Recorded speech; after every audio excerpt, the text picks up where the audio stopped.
नमस्कार, आपण पाहतात नमस्ते महाराष्ट्र यूट्यूब चॅनल आणि मी राजकुमार गोपने।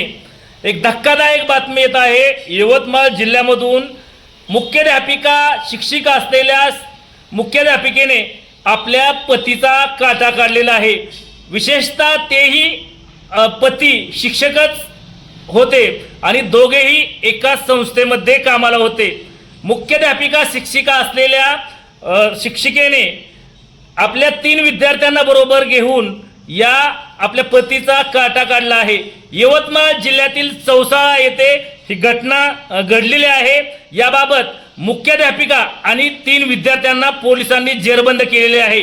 मृत शिक्षक पती शंतनू अरविंद देशमुख असे त्या मृत पावलेल्या शिक्षकांचे नाव आहे, तर पत्नी निधी शंतनू देशमुख असे या मुख्याध्यापिका शिक्षिकेचे नाव आहे। दोघेही एकाच शाळेत शिक्षक म्हणून काम करत होते, तर त्यांचे वारंवार वादविवाद होत होते। त्यातूनच पत्नी मुख्याध्यापिका निधी देशमुख यांनी आपल्या पतीचा काटा काढला असल्याचे समजत आहे।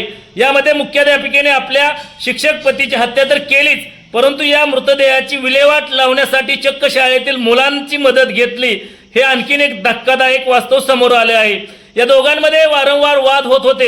या वादाला कंटाळून मुख्याध्यापक पत्नी निधी देशमुख यांनी आपले पती शंतनू देशमुख यांचा काटा काढला असल्याचे समजत आहे। त्यांना विषारी औषध देऊन त्याचा काटा काढला व त्यांचा मृतदेह यवतमाळ जवळील असणाऱ्या चौसाळा टेकडीवर टाकण्यात आला। तर या मृतदेहाची ओळख पटू नये म्हणून पेट्रोल अंगावर टाकून मृतदेह जाळण्यात आला। पोलिसांनी मात्र या घटनेचा छडा लावला असून मुख्याध्यापक शिक्षिकेला ताब्यात घेतले असून त्याचबरोबर 3 विद्यार्थ्यांनाही या प्रकरणामध्ये अटक केली आहे।